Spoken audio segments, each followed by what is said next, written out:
السلام عليكم ورحمة الله وبركاته. إن الحمد لله نحمده ونستعينه ونستغفره ونعوذ بالله من شرور أنفسنا وسيئات أعمالنا. من يهده الله فلا مضل له ومن يضلله فلا هادي له، وأشهد أن لا إله إلا الله وحده لا شريك له، وأشهد أن محمدا عبده ورسوله. أما بعد، رب اشرح لي صدري ويسر لي أمري واحلل عقدة من لساني يفقهوا قولي. رب زدني علما رب زدني علما। যাবতীয় প্রশংসা গুণগান সেই মহান আল্লাহ তাবারক ওয়া তাআলার জন্য, যিনি আমাদেরকে ভিন্ন জায়গায় যিনি আমাদেরকে সৃষ্টি করেছেন এবং আমাদের থাকার জন্য ভিন্ন ভিন্ন জায়গায় ব্যবস্থা করেছেন আল্লাহ তাআলা। তারপরেও আমরা সেই আল্লাহ তাআলার দেওয়া যে ঈমানি ভ্রাতৃত্ব, সেটার উপরে ভিত্তি করে আমরা দূরে থেকেও এক অপরের সাথে সাক্ষাৎ করি, কথা বলি। এই ভিত্তিতে আমরা এক অপরকে ভালোবাসি।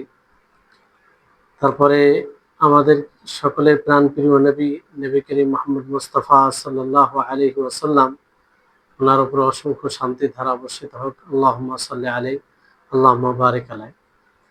আল্লাহ তাআলার অশেষ দয়া যে আমরা শেখুল ইসলাম ইবনে তাইমিয়া রাহিমাহুল্লাহ একটি অন্যতম বই আল আকিদাতুল ওয়াসিতিয়া প্রায় অর্ধ বই পড়ে পরীক্ষা দিয়ে আবার আমরা সকলেই উপস্থিত হতে পেরেছি। আল্লাহ তাআলা আমাদেরকে তৌফিক দিয়েছেন, আর এখনো অনড় আছি। এজন্য সর্বোপরি আমরা আল্লাহর শুকরিয়া আদায় করব, যেটা আল্লাহ তাআলার তৌফিক ছাড়া সম্ভব নয়। যে সমস্ত ভাইরা ও যে সমস্ত বোনেরা এখন পর্যন্ত এই বইটির ক্লাসে অনড় আছেন, এখন পর্যন্ত টিকে আছেন, তাদেরকে ধন্যবাদ জানাই। ও আপনার ইলমি এরকম আল্লাহ তাবারক ওয়া তাআলার ব্যাপারে জ্ঞান অর্জনের বিষয়ে অংশগ্রহণ করা আপনার জীবনের সার্বিক কল্যাণের কারণ হিসেবে আল্লাহ তাআলা গ্রহণ করুন, এটাই আল্লাহর কাছে দোয়া করব। আল্লাহর কাছে আমরা আরো দোয়া করব, আল্লাহ তাআলা যেন আমাদেরকে শেষ পর্যন্ত এই বইটি পড়ার তৌফিক দান করেন, আর বাস্তবে যেন আমরা এই বই দ্বারা, এই ক্লাস দ্বারা আল্লাহ তাআলাকে জানতে পারি। আল্লাহ যেন এর তৌফিক দেন। আর এর তৌফিক পাওয়াটাই একটা সৌভাগ্যের বিষয়, কারণ নবী করিম মুহাম্মদ সাল্লাল্লাহু আলাইহি সাল্লাম বলেন, মান ইউরিদুল্লাহু বিহি খায়রা ইউফাক্কিহু ফিদ্দীন, যে আল্লাহ তাআলা যার প্রতি কল্যাণ চান, মঙ্গল চান, তাকেই দিনের বুঝ, দিনের জ্ঞান দান করেন। তো আপনাদের সকলকে স্বাগতম পরীক্ষার পরে আবার পুনরায় ক্লাসে আসার জন্য। ইনশাআল্লাহ আমাদের আজকের ক্লাসটি আল আকিদাতুল ওয়াসিতিয়ার 25তম পর্ব হবে। এই পর্বে আল্লাহ তাআলার সিফাত নিয়ে আলোচনা হবে, যেহেতু এই বইটি আল্লাহ তাআলার সিফাতকে কেন্দ্র করে বেশি এই বইয়ের কথা বলা হয়েছে। তো হাদিসকে সামনে রেখে পূর্বে আমরা আল্লাহ তাবারক ওয়া তাআলার রহমত বিষয়ে জেনেছিলাম। আজকে ইনশাআল্লাহ আল্লাহ তাবারক ওয়া তাআলার যে একটি সিফাত, সেটি হচ্ছে আল্লাহ তাআলার পা, রিজল ও কদম রয়েছে, সেটা হাদিসে প্রমাণিত, কোরআনেও প্রমাণিত এবং হাদিসেও প্রমাণিত। তো এই হাদিসটি কি? নবী করিম মুহাম্মদ সাল্লাল্লাহু আলাইহি সাল্লাম তিনি বলেন, লা তাজালু জাহান্নামু ইউলকা ফিহা ওয়া হিয়া তাকুলু হাল মিন মাজিদ হাত্তা ইয়াদা রব্বুল ইজ্জাতি ফিহা রিজলাহু ওয়া ফি রিওয়ায়াতিন আলাইহা কদামাহু ফায়ানজাওয়া বা'দুহা ইলা বা'দিন ফাতাকুলু কাত কাত, মুত্তাফাকুন আলাইহ। যে জাহান্নাম তাতে নিক্ষেপ করা হবে, মানে সেই জাহান্নামে ফেলা হবে, জাহান্নাম তাতে নিক্ষেপ করতেই থাকা হবে, জাহান্নামে নিক্ষেপ করা হবে। অথচ জাহান্নাম বলবে যে আরো বেশি আরো বেশি, মানে সে আরো চাইবে যে আরো যেন তাতে নিক্ষেপ করা হয়। হাত্তা ইয়াদা রব্বুল ইজ্জতি, এমনকি ইজ্জতের ইজ্জতওয়ালা যিনি, সম্মান, তিনি সম্মানের মালিক, তিনি নিজের পা তাতে রেখে দিবেন। অন্য রিওয়ায়েতে আছে যে তার ওপরে পা রেখে দিবেন, অর্থাৎ জাহান্নামের উপরে। ফায়ান জাওয়া বা'দুহা ইলা বা'দিন, তো জাহান্নামের এক অংশ আরেক অংশকে জড়িয়ে ধরবে, হ্যাঁ, লেগে যাবে। তো আর সে বলবে কাত কাত, যথেষ্ট যথেষ্ট। তাহলে এই হচ্ছে হাদিস। এই হাদিসে প্রথমে নবী করিম মুহাম্মদ সাল্লাল্লাহু আলাইহি ওয়াসাল্লামের যে শব্দ, যে বাক্য রয়েছে, লা তাজালু জাহান্নামু ইউলকা ফিহা, এটা কিয়ামত দিবসে যে জাহান্নামে নিক্ষেপ করা হবে, তাতে মানুষ পাথর উভয়। কারণ আল্লাহ তাআলা বলেন ফাত্তাকুন নার আল্লাতী ওয়াকুদুহান নাস ওয়াল হিজারা, যে তোমরা সেই জাহান্নামকে ভয় করো যার ইন্ধন, যার জ্বালানি মানুষ ও পাথর হবে। আল্লাহুল মুস্তাআন, আল্লাহ আমাদের হেফাজত করুন, আল্লাহ আমাদের সেই জাহান্নাম থেকে রক্ষা করুন। আল্লাহুম্মা আজিরনা মিনান নার। তো বলা হবে যে অনেকেই ফের আবার বলে যে না, শুধু মানুষকে নিক্ষেপ করা হবে, কারণ জাহান্নাম তো পূর্বে থেকে, জাহান্নামে তো পাথর পূর্বে থেকে আছে। এই ব্যাপারে যাই হোক, আল্লাহ তাআলা বেশি জানেন।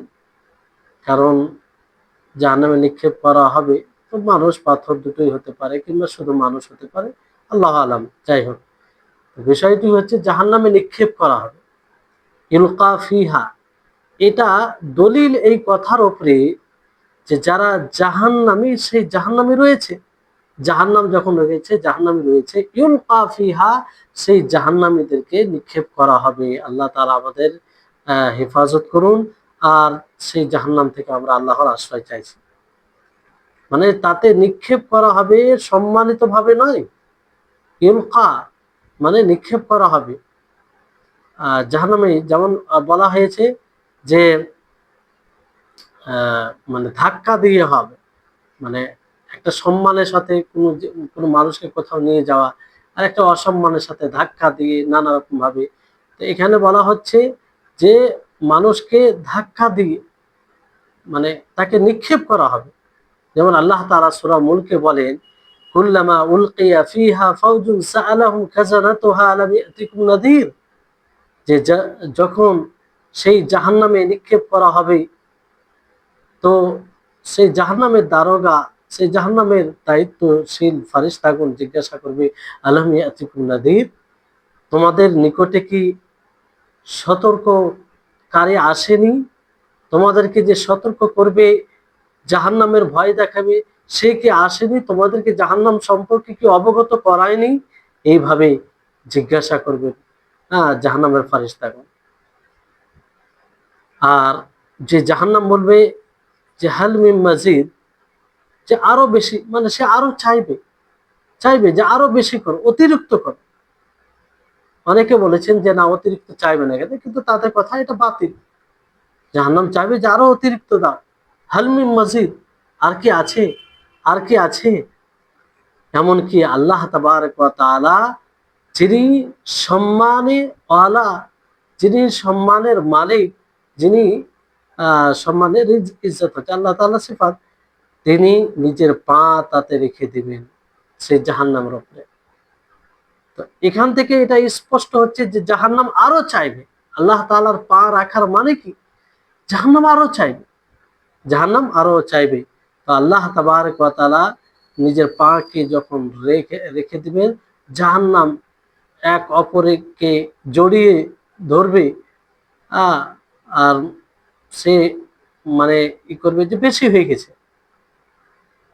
এখানে হাত্তা ইয়াদা রব্বুল ইজ্জা বলা হয়েছে। ইজ্জত এখানে রব সাহিবের অর্থ, মানে ওয়ালা, ইজ্জত ওয়ালা।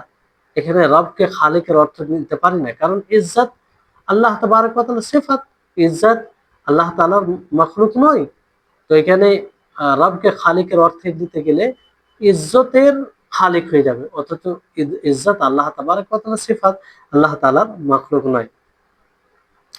তো এখানে রব্বুল ইজ্জা হাদিসে এই জন্যই বলা হয়েছে যে এই শব্দটি এখানে উপযুক্ত, যে আল্লাহ তাবারক ওয়া তাআলা জাহান্নামে নিক্ষেপ করবে, তার অনুমতিতে নিক্ষেপ করা হবে। এমন কি আল্লাহ তাআলা যিনি ইজ্জতওয়ালা, সম্মানওয়ালা, গালিব, যিনি গালিব থাকেন সব সময়, উনি নিজের পাকে রেখে দেবেন। কারণ জাহান্নামে নিক্ষেপ করা এটা তো কোনো মানুষের পক্ষ থেকে হতে পারে না, কিংবা এমন এমন কারো পক্ষ থেকে হতে পারে না যে দুর্বল। এখানে আল্লাহ তাআলা শক্তিশালী, তিনি নিক্ষেপ করবেন। তো ওই ক্ষেত্রে এখানে ইজ্জা শব্দ বলা হয়েছে। আর ইজ্জার অর্থই হচ্ছে যে যে গালিব থাকে, যে প্রাধান্যতা লাভ পায়, সে যার শক্তি দাপট থাকে। তো এখানে ফিহা রিজলু, এক রিওয়ায়াতে ফিহা রিজলু মানে তাতে পা রেখে দেবে। ফি ফি এখানে আলার অর্থে, উপরের অর্থে। ফি মানে ফিহা বলতে আলা আলাইহা, যেমন অন্য একটি রিওয়ায়াতে রয়েছে। যেমন আল্লাহ তাআলা বলেন ওয়ালা উসাল্লিবান্নাকুম ফি জুযুইন নাখলি, যে আমি তোমাদেরকে ফাঁসিতে চড়াবো খেজুরের ডালের উপরে। মানে ফি এখানে এক কথা আলা অর্থে। তো রিজল হাদিসে শব্দ কি এসেছে? রব্বুল ইজ্জতি ফিহা রিজলাহ। তো রিজল ও কাদাম দুটোর অর্থ একই, দুটোর অর্থ একই। আর মানুষের পাকে কাদাম এই জন্য বলা হয়, কারণ সে চলতে গিয়ে পাকে আগে রাখে, পাকে আগে পিছনে করে। তো মানুষ অতক্ষণ পর্যন্ত চলতে পারবে না যতক্ষণ পর্যন্ত সে নিজের পাকে আগে না বাড়াবে। এই জন্য যেহেতু কাদামে একদম, এর অর্থ কি আগে বাড়ানো। তো এই ক্ষেত্রে রিজলকে কাদাম বলা হয়, কারণ কাদাম দ্বারাই আগে বাড়ে, সে চলে। তো এই ক্ষেত্রে রিজলকে কাদাম বলা হয়। যখন আল্লাহ তাআলা পা রাখবেন, তো এক অপরকে খেতে আরম্ভ করবে, কিংবা এক অপরকে জড়িয়ে ধরবে, জাহান্নামে একটা অংশ আর একটা অংশকে। এটা আসলে আল্লাহ তাবারক ওয়া তাআলার বরত্বের কারণে, আল্লাহ তাবারক ওয়া তাআলার মর্যাদার কারণে, আল্লাহ তাআলার আল্লাহ তাআলার যে এত বড় সত্তা, সেই জাহান্নামে পা রেখে দিল এটার কারণে। তো এই ক্ষেত্রে কি বলবে জাহান্নাম? কাত কাত কাত, যথেষ্ট যথেষ্ট, হাসবি হাসবি, আমি আর কাউকে চাই। এতক্ষণ বলছিল যে হালমিম মজিদ, হালমিম মজিদ, কিন্তু আল্লাহ তাবারক ওয়া তাআলা যখন এই কদমকে রাখেন, পাকে রাখেন, তখন বলেন কাত কাত কাত, আর দরকার নেই, যথেষ্ট। তাহলে এই হচ্ছে গুরুত্বপূর্ণ হাদিস। এই হাদিস থেকে কিছু সিফাত আল্লাহ তাআলা বেরিয়ে আসে, যে একটা হচ্ছে যে জড় বস্তুও কথা বলে, এটা প্রমাণিত। জাহান্নাম তো একটা জড় বস্তু, সেই জাহান্নাম কথা বলবে হালমিম মাজিদ, ফাতাকুল হালমিম মাজিদ, যে আরো আরো আরো লাগবে, আরো লাগবে। তো এই যে জাহান্নামের কথা, তারপরে তার কথা ফাতাকুল কত কত, সে বলবে যথেষ্ট যথেষ্ট। তাহলে এটা দলিল এই কথার উপরে যে আল্লাহ তাআলা তিনি কাদির, তিনি প্রত্যেকটা জিনিসকে এই বাক শক্তি দিতে পারেন, তিনি কাদির। তাহলে এটা একটা বিষয় বোঝা গেল যে জড় বস্তু কথা বলার প্রমাণ। দ্বিতীয় হচ্ছে যে জাহান্নাম থেকে ভয় করতে হবে। এই হাদিস থেকে বোঝা যাচ্ছে জাহান্নাম থেকে কেমন ভয় করতে হবে, কারণ হাদিসে কি বলা হয়েছে? লা তাজালু জাহান্নাম ইউলকা ফিহা, যে জাহান্নামে নিক্ষেপ করা হবে, জাহান্নামে ফেলা হবে। আর জাহান্নাম বলবে হাল মিন মাজিদ, আরো আরো। তো এখান থেকে কি বোঝা যায়? যে জাহান্নামকে ভয় করতে হবে, জাহান্নামে নিক্ষেপ করা হবে, ফেলা হবে, আর এটা চলমান থাকবে। তারপরেও জাহান্নাম বলবে হাল মিন মাজিদ, আরো, আর আছে কি, আরো আছে কি, আরো চাইবে, তার পেট ভরবে না। এই হচ্ছে জাহান্নাম। এই জাহান্নামকে ভয় করতে হবে। এই জাহান্নামের খৌফ, ভয় ভীতি রাখতে হবে। তৃতীয় বিষয় হচ্ছে যে আল্লাহ তাআলার ফজলকে সাব্যস্ত করা। আল্লাহ তাআলার ফজল এটা, এটা আল্লাহ তাআলার অনুগ্রহ যে তিনি জাহান্নামের দায়িত্ব নিয়েছেন, যে জাহান্নামকে তিনি পরিপূর্ণ করবেন। আল্লাহ তাআলা কি বলেন? লাআমলাআন্না জাহান্নামা মিনাল জিন্নাতি ওয়ান নাস আজমাইন, সূরা হুদের 119 নম্বর আয়াত, যে আমি জাহান্নামকে জিন এবং মানব জাতি দিয়ে পরিপূর্ণ করব, সমস্ত মানবকে পুরোটাই পরিপূর্ণ। তো আল্লাহ তাআলা জাহান্নামীদেরকে জাহান্নামে দাখিল করবেন, আর বাকি থাকবে ফজল, যাদেরকে করবেন না। তারপরে যখন সে বলল হালিমিন মাজিদ, আরো চাই, আল্লাহ তাআলা পা রেখে দিবে, ফলে সে জাহান্নাম পরিপূর্ণ আর চাইবে না। তো আল্লাহ তাআলা এখানে ইচ্ছা করলে তো আরো মাখলুক সৃষ্টি করে সে জাহান্নামকে পূর্ণ করতে পারতেন, কিন্তু আল্লাহ তাআলা কি তা করবেন? তা করবেন না। বরং আল্লাহ তাআলা মানে আল্লাহ তাআলা কাউকে গুনাহ ছাড়া, পাপ ছাড়া শাস্তি দেন না, পাপ ছাড়া শাস্তি দেন না জাহান্নামে। কিন্তু জান্নাতের বিষয়টি তার বিপরীত। জান্নাতে অনেকের উপর আল্লাহ তাআলা ফজল করে তাকে জান্নাতে দিয়ে দেবে যদি সে মুমিন হয়, অথচ সে জাহান্নামে যাওয়ার উপযুক্ত।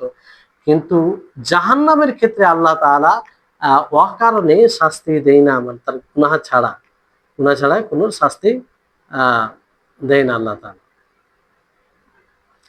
চতুর্থ বিষয় যে হাদিস থেকে বোঝা যায় সেটা হচ্ছে যে আল্লাহ তাবারক ওয়া তাআলার পা আছে, বাস্তব। এর প্রতি ঈমান নিয়ে আসতে হবে, আবশ্যিকভাবে ঈমান নিয়ে আসতে হবে, কারণ এটা নবী সাল্লাল্লাহু আলাইহি ওয়াসাল্লামের বিশুদ্ধ হাদিস দ্বারা প্রমাণিত। তাহলে মাখলুকের পাকে কিন্তু আমরা আল্লাহ তাআলার জন্য পা মানবো, কিন্তু মাখলুকের মতো মনে করতে পারি না। আর এই সব সিফাত গুলোকে আহলুস সুন্নাহ ওয়াল জামাআহ নাম দিয়েছেন যে as-সিফাতু যাতি আল-খাবরিয়া। আর আল্লাহ তাআলা পা আছে, এটা আল্লাহ তাআলার সত্তার সাথে খাস, তার সাথে সম্পৃক্ত, আর এটা মাত্র আমরা খবর পেয়েছি, খবরের মধ্যেই এটা মানে জানা জানা হয়েছে যে আল্লাহ তাআলা পা আছে, আল্লাহ তাআলা পা আছে। কিন্তু এই পা থাকার মানে নয় যে আমরা বলতে পারি যে পাটা আল্লাহ তাআলার একটা অংশ, হ্যাঁ, কিংবা হাত, প্রমাণিত হাত একটা আল্লাহ তাআলার অংশ, এটা বলতে পারি না। আমরা মানুষের ক্ষেত্রে বলতে পারি যে আবাদ ওয়াজা, যে কিছু তার অংশ, কিছু তার অংশ, এটা আল্লাহ তাআলার ক্ষেত্রে বলা যায়। আল্লাহ তাবারক ওয়া তাআলার ক্ষেত্রে সবসময় এই বিষয়টি মনে রাখতে হবে যে তার সিফাতের ক্ষেত্রে, তার গুণের ক্ষেত্রে যা কিছু প্রমাণিত আছে সেটাকে সেইভাবে তার উপরে ঈমান নিয়ে আসতে হবে, সেইভাবে তার উপরে ঈমান নিয়ে আসতে হবে। আর এখানে বেশি পাণ্ডিত্য মানে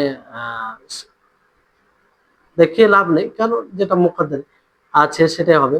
তো এখানে বিষয়টি হচ্ছে যে সিফাতে জাতিয়া খাবরিয়া, মানে তার সাথে লেগে থাকবে এটা,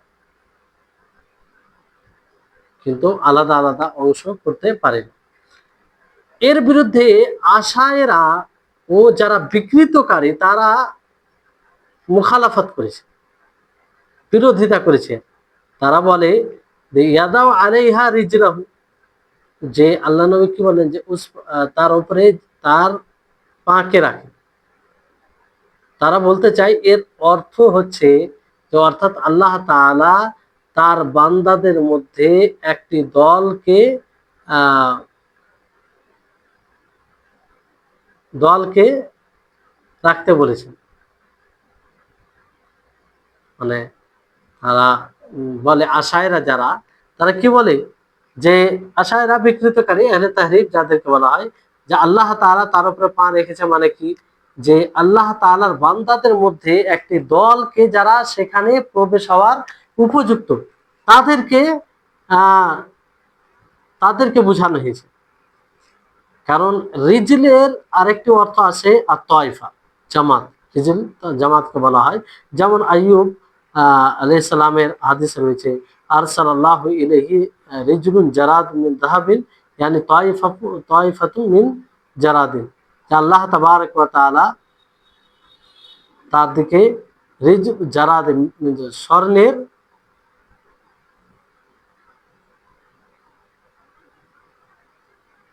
আল্লাহ তাআলা স্বর্ণের মানে জারাদ কাকে বলা হয়? ফড়িং যাকে আমরা বলি, হ্যাঁ, টেড্ডি, মানে ফড়িং। তো আল্লাহ তাআলা পাঠিয়েছেন তার দিকে, অর্থাৎ এই এই জায়গায় রিজলের অর্থ হচ্ছে তয়ফু মিন জারাদ, তয়ফ মানে দল। তো এখান থেকে তারা বলতে চায় যে আল্লাহ তাবারক ওয়া তাআলা তার পাকে জাহান্নামে রাখলেন, তার মানে আল্লাহ তাআলা নিজের পা রাখেননি, বরং তার এই বান্দাদেরকে রেখেছেন যারা তার উপযুক্ত, সেখানে যাওয়া যারা উপযুক্ত। এটা এজন্য তাদের কথা এটা বাতিল। জি। আর এটা বিকৃত একটা তাহরিফ, কারণ বলে যে আলাইহা, মানে যে রিজলের অর্থ তয়ফুন দলের অর্থ নিবে, তো এই দলের অর্থ এটা খণ্ডন হয়, এটা লওয়া যাবে না আলাইহা দ্বারা। আলাইহা যে শব্দ আছে এই দ্বারা, যে এটা কিভাবে হয়, কারণ হাদিস কি আছে, হাদিসটা আছে যে হাত্তা হাত্তা ইয়াদা রব্বুল ইজ্জত ফিহা রিজলাহু ওয়া ফি রিওয়ায়াতিন আলাইহা কাদামাহু।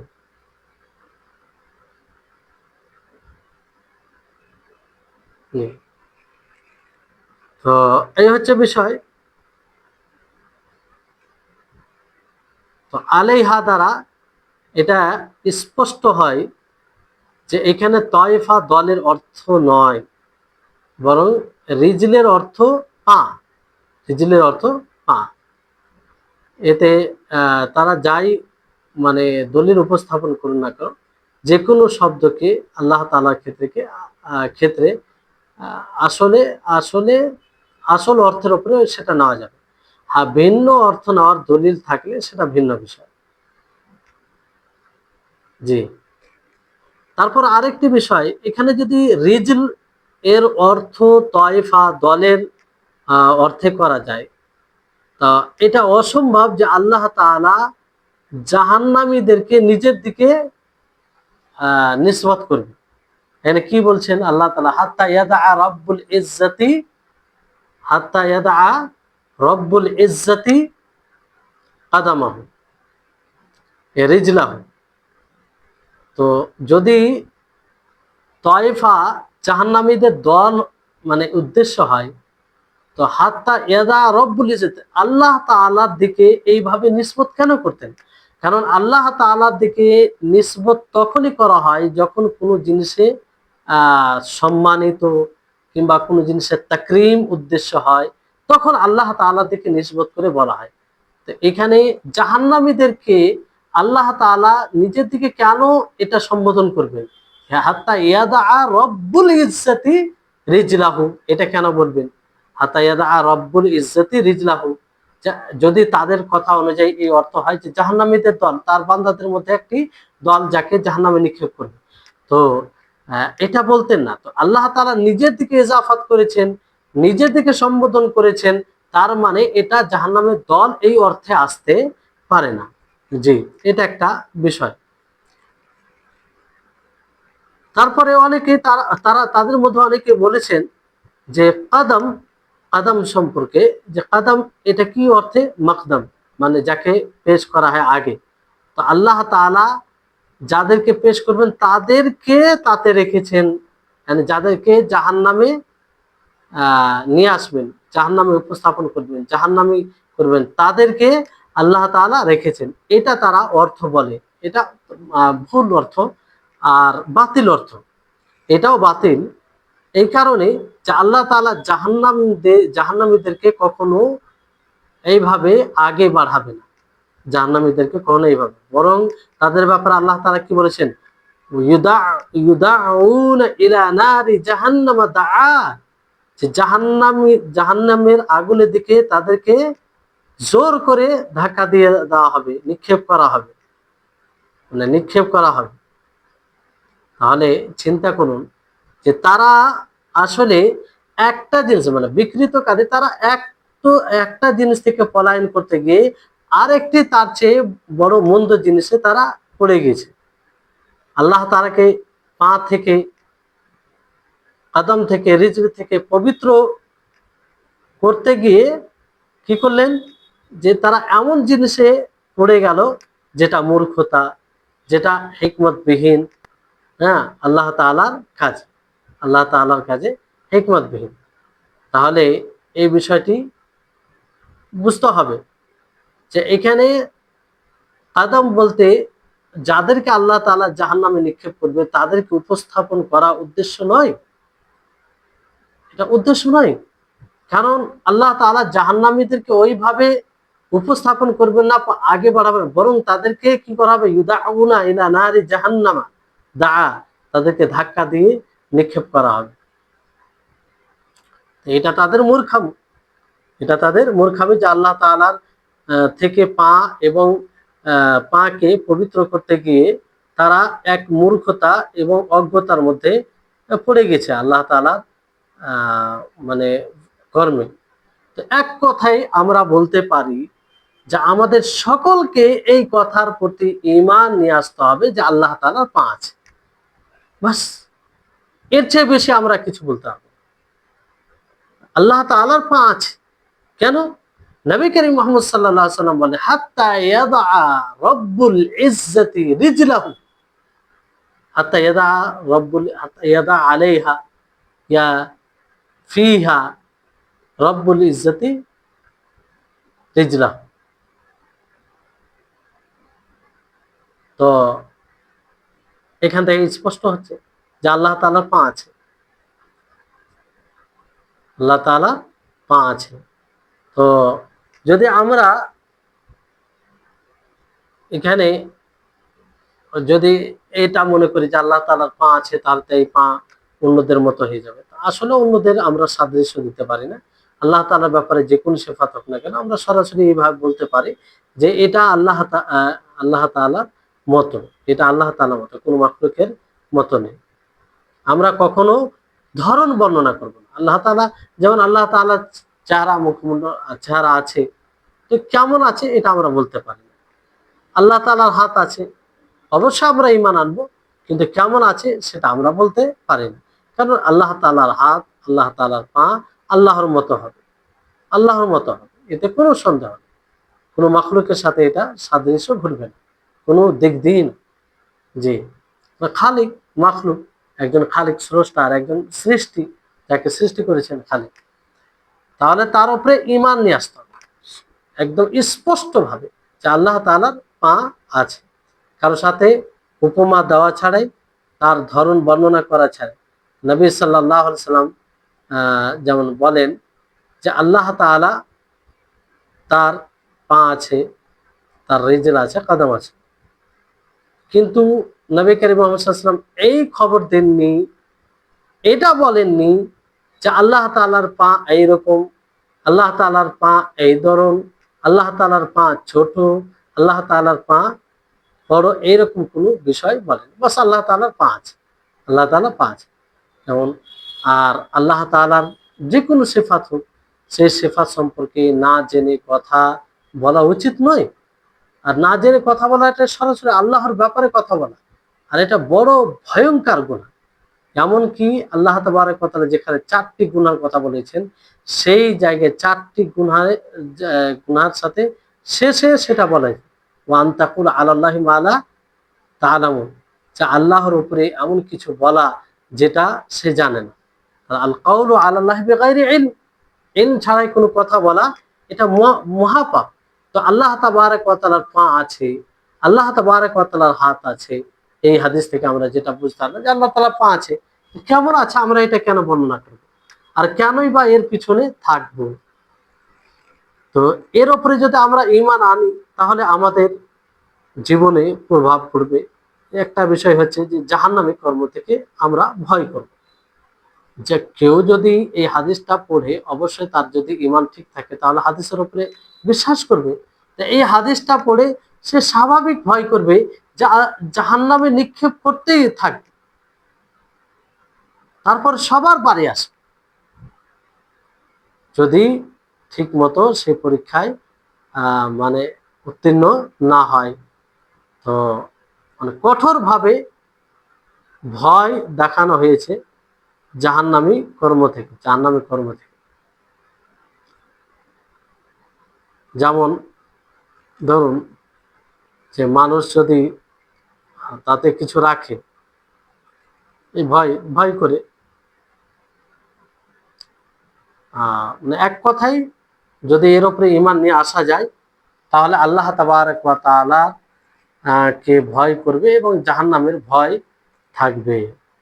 তারপরে হাদিস হচ্ছে আল হাদিসুস সাদিস, মানে পরে হাদিস যেটা হচ্ছে যে আল্লাহ তাআলা কথা বলেন এবং আওয়াজ করেন, আওয়াজের সাথে কথা বলেন, এটা প্রমাণিত, হাদিস দ্বারা প্রমাণিত। আর আমরা পূর্বে কোরআনও পড়েছি, সবগুলো যারা দার্স করেছেন বুঝতে পারছেন।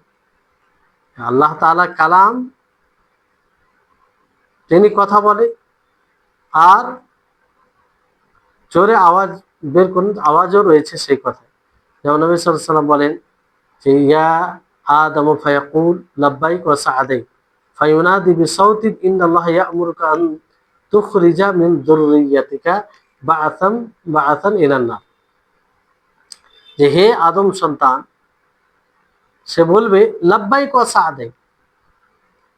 আল্লাহ তাআলা যখন বলছে হে আদম, হে আদম, সে কি বলবে? লাব্বাইক ওয়া সাআদাইক, যে উপস্থিত আর আমার সৌভাগ্যের বিষয় যে আমাকে ডাক দেওয়া হয়েছে। ফায়ুনাদি বিসাউতি, জোরে করে আওয়াজ দেওয়া হবে। ইন্নাল্লাহা ইয়া'মুরুকা আন তুখরিজা মিন যুররিয়াতিকা বাআসান ইলান নার। নিশ্চয় আল্লাহ তাআলা আপনাকে হুকুম দেন যে আপনার যুররিয়াত থেকে, বংশধর থেকে একটা দল বের করুক, যে দলটা কোথায় যাবে? জাহান্নামে যাবে। যে দলটা কোথায় যাবে? জাহান্নামে যাবে। তো এই হচ্ছে বিষয়। এই হাদিস থেকেও বেশ কয়েকটি বিষয় বোঝা যায়। প্রথম বিষয় হচ্ছে যে আল্লাহ তাবারক নবী করিম মুহাম্মদ সাল্লাল্লাহু আলাইহি ওয়াসাল্লাম তার রব সম্পর্কে খবর দেন, যে তিনি বলেন যে ইয়া আদম, হে আদম, ইয়া আদম, হে আদম, এটা আল্লাহ তাআলার পক্ষ থেকে। কারণ সেটা মানে কিয়ামত দিবসে লাব্বাইক ওয়া সাআদাইক, এর উপরে ঈমান নিয়ে আসতে হবে। আল্লাহ নবী মুহাম্মদ সাল্লাল্লাহু আলাইহি ওয়াসাল্লাম যেটা খবর দিয়েছেন, সংবাদ দিয়েছেন, সে সম্পর্কে অবশ্যই তার উপরে অটলভাবে ঈমান নিয়ে আসতে হবে। জি, তাহলে এই ষষ্ঠ হাদিস থেকে ইনশাআল্লাহ আগামী দার্সে কথা হবে। আজকে এখান থেকে শেষ করছি। আল্লাহ তাআলা যেন আমাদের সকলকে বুঝার তৌফিক দান করেন, আর আমাদের সকলের জন্য সহজ করেন, আর আমরা যেন সকলেই শেষ পর্যন্ত এই ক্লাসে অংশগ্রহণ করতে পারি। ওয়া আখিরু দাওয়ানা আনিল হামদুলিল্লাহি রাব্বিল আলামিন। আসসালামু আলাইকুম ওয়া রাহমাতুল্লাহি ওয়া বারাকাতুহু।